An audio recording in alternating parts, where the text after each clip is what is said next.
Sit, relax, welcome everyone to Make Your Day Richer. Thanks for being here. Thanks for watching, listening. I, of course, am your host, Phil Donahue. Today, I'm joined by a guest who transformed a life-threatening experience into a powerful path of self-discovery and empowerment. Carolyn Sophia navigated deep struggles with anxiety, depression, and feelings of inadequacy until a pivotal car accident led to a life-changing diagnosis of nonverbal learning disability. She is deeply passionate about mental health and suicide prevention, driven by her own journey of overcoming adversity. Carolyn is the author of her powerful book, Unbreakable, which shares her personal experiences and the incredible resilience she's developed. She's here to show us all that we too can overcome our challenges and realize our inner strength. And because she's so nice, she gave a copy of Unbreakable to everyone in our non-existent studio audience. So thank you, Carolyn, for that. And if this sounds like a good show to you, press that share button, press that like button, and let's start the show. Make your day richer than it was before. Got some good times knocking upon your front door.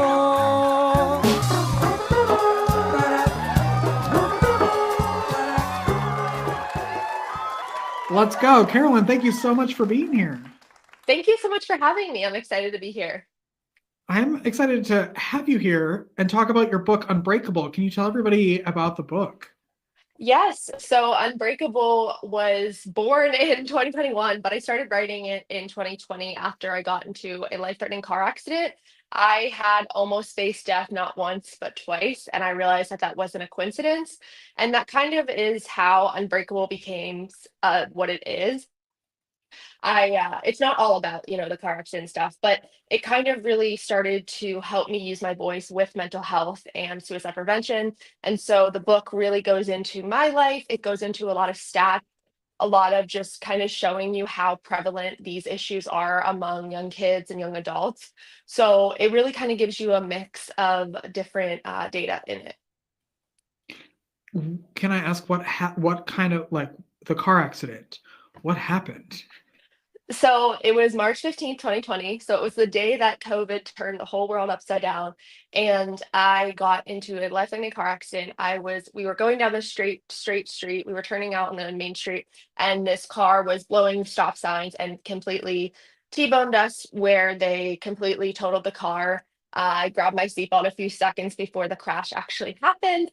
So that was definitely a very hard time. Oh, But yeah, I grabbed my seatbelt and luckily, didn't go flying through the windshield because I was in the back seat middle and I probably would have gone flying. So I was just grateful that I didn't die and didn't lose my life. But it was a hit and run. They never found the person, but it is what it is. and what happened? Like, were you? Did I have so many questions that they're all coming out at one time? Did you sustain injuries, or Oh were yeah. you? Well, okay. Yeah. What? How So long were you? Yeah. there was a lot. But yeah, when I first got into this accident, though, they were scared that I had a brain bleed. So I had to do like all these testings and stuff. But I just had a really like severe concussion.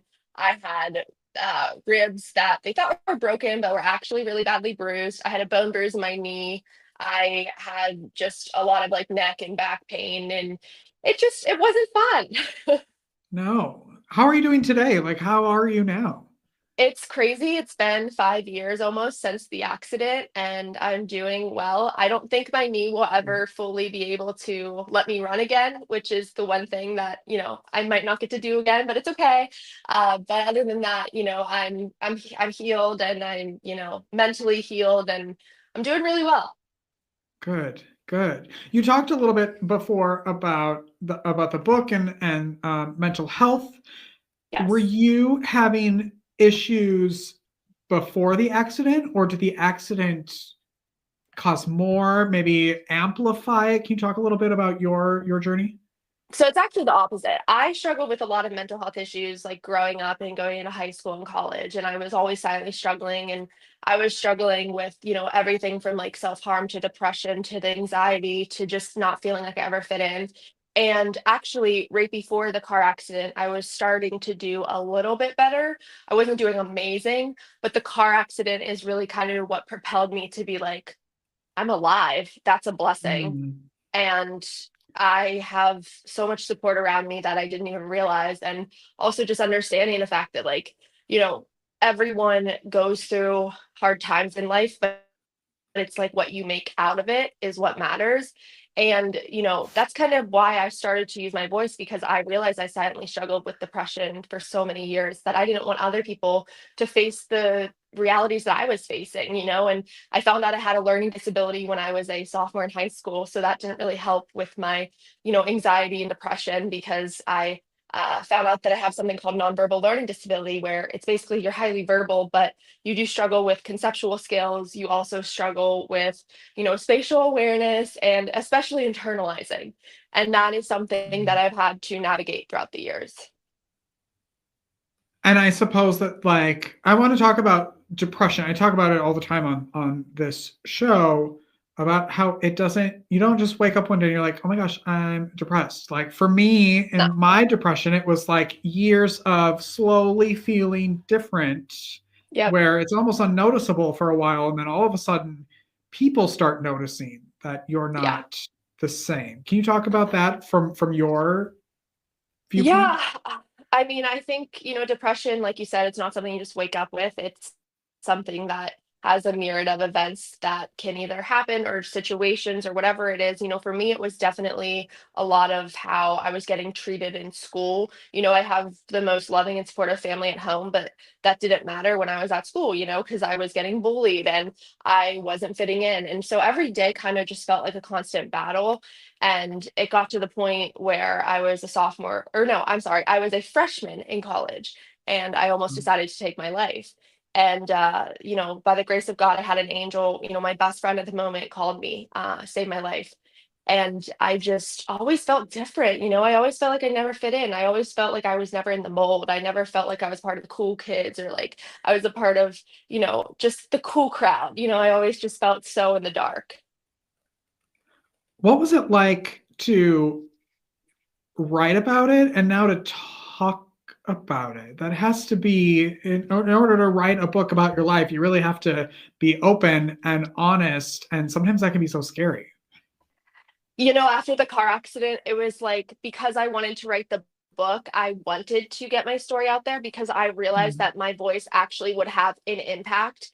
And, based on the feedback I've gotten, even from like being a speaker and stuff, kids and young adults really do connect to it, and they understand and they relate. And so, really, for me, as much as it was scary to say, I'm going to put my whole life out there, it also wasn't, because I was like, if I can help one person, or help one, 16-year-old Carolyn, one of those girls who's going through what I was going through, and save them from it, then I know I did what I wanted to do. And that's, Uh, to me, really what it was. So it wasn't more scary. I kind of got over the whole, like, I don't give a shit what people think kind of thing. And that's the first step you have to be as an author, because otherwise you will just go through spiral, spiral, spiral. But yeah, I just didn't give a shit. And I was like, here's my story, take it or leave it. And hope it can help who it can. yeah, yeah, you have to get over your, otherwise it's never going to get published. You're never going to finish writing it, and Yep. the people who need to find it will find it. Yeah. Yes, exactly. That's how I see it too. I mean, I don't think it's about how many copies I sell. I think it's about how many people I can help. And, if one friend even, mentions to another friend, like, hey, like, read this book, I'm struggling, like, you're struggling, like, that just like means the world to me. And it's nothing makes me happier than when someone says, your book helped me so much. Like, that is just touching. Who would you say the book is for? Really, I would say it's for kids who are going through depression, going through struggles, going through a lot of trials in their life where they just feel like they're never going to make it out. But also, I see it as good for parents, because it gives you a perspective of what your kid really might be going through, and Mm. also just how common these issues are among, kids, especially from, I don't know the exact stats, but, and I don't want to quote it wrong, but especially from younger to like, mid 20s, those kids are really struggling. And so, as a parent, I'm sure it would just be nice to kind of understand that. But really, I kind of wrote it for that person who's really on edge, really struggling, and someone who might just be like, I needed that perspective. And sometimes that's what you need is you need perspective. You need someone to say, hey, listen, I've been through that. Like, you're gonna get through it. Or like, hey, like that guy didn't text you back, that test didn't go well, you're gonna get through it, like not having any little thing make you spiral, because I've learned many years of therapy, but I work on that now.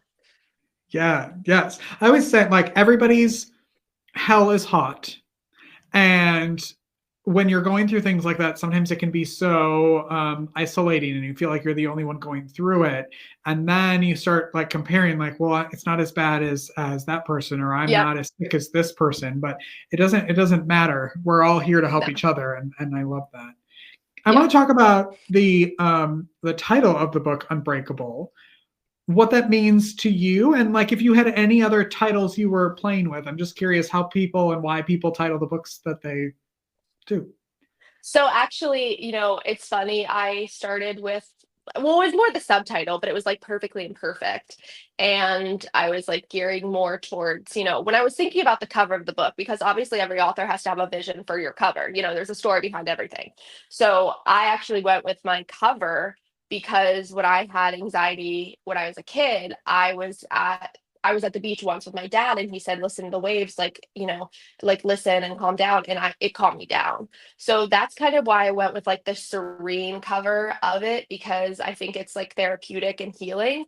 But Unbreakable, to me is more than a word. It's something to live by, because every day we all have things that don't go the way that we want them to go, or we all have things that disappoint us, or things that we wish would have gone a different way. But it's really just about the concept of like being unbreakable and knowing that no matter what it is you're going through, you can get to the other side. It's not all about resilience. It's literally about saying, I'm going to get myself up 70 times if I get knocked over. I'm going to keep going, because it's really about making that your life principle, and helping yourself and bettering your own life and your mindset. And so Unbreakable, I also realized I was like, I'm unbreakable. And that's really kind of how the title happened. I love that. What do you love most about your life right now? I really just love, being able to share my story, being able to go on podcasts. I always feel so honored when like someone asks me to be on their podcast, or, someone says something about my book, or, speaking, if someone asks me to speak, that's all really fulfilling to me. So that's just probably the most amazing part. And also to like, that I understand now too, like what life really means, and also to like all that matters in life is your relationships. And I really have strong relationships now, and amazing friend and family that I never would have dreamed of. And I feel lucky to have that, because everyone deserves that. And I think if anything, even with what's recently gone on in LA, if anything's taught us anything, it's just like the people, your family, your friends, your pets, that's what matters. If they're okay, it's gonna, it's not like it's not gonna like it's gonna not be okay maybe tomorrow, but like it's gonna be okay because you have the people. Yeah, in that like little blip of time compared to Hmm. life, it could be, Yeah, yes. Yeah. How can absolutely. people best connect with you? Yeah, so I have my website, which is just carolynsophia.com. Perfect. Thank you so much for being here and for sharing your story and for, I know, helping a ton of people. Well, thank you so much for having me. It was great to be here. Yes, come back anytime. Are you going to write anything again, or are you that was enough?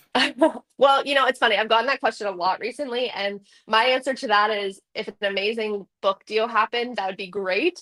But I personally, I did this through a Georgetown program, and it wasn't self-published. Like I did it through a publisher, but I did this program through Georgetown. They taught us how to write a book. You could submit it to the publisher. I submitted it to the publisher, and that's how I got published. But if I was going to do another one, it would be really cool to have, more of that guidance, because it's really cool. Everyone writes a book differently, and I always thought Mhm. it started with chapters, chapter by chapter. Nope, that's not how it is. Yeah, yeah. You could write a book about writing a book. Yes. Yeah. People don't realize. A resilient book, or something about, Yes. putting younger kids' stories in it. I would love to do that. I have many ideas. So if there's anyone who needs, We're putting that out there. So any publisher, she's right here. We all know how to get a hold of her. Thank you so much for being here. Thank you so much for having It's a me. pleasure meeting you. Yes, of course. The book is called Unbreakable. We'll take a break and be right back after this. Don't go away.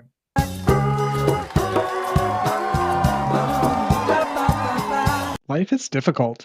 Are you feeling overwhelmed or like you could use a little support for your mental well-being? Visit the Help Hub. It's the most comprehensive and inclusive free online destination for mental health resources, helpful tools, crisis hotlines, and supportive content. Just go to thehelphub.co to find the resources you need when you need them most.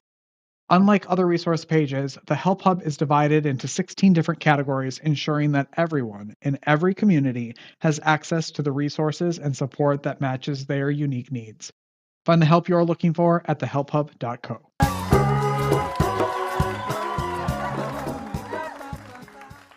Welcome back, everyone. Needless to say, what's happening and has happened in Texas over the weekend is unimaginable and heartbreaking, and there aren't even enough words. Communityfoundation.net is a great organization that you can donate to help people there. If you're in the area, you do what you can. If you're not in the area, you do what you can. I know many people from that area. I lived there for a long time. Everyone I know, family, friends, accounted for. But my gosh, awful, awful.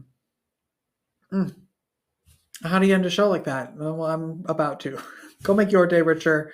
Go make somebody else's day richer. You've made mine by watching this show, and I love you for it. Take care, everybody, and we will see you tomorrow. All right? Bye-bye.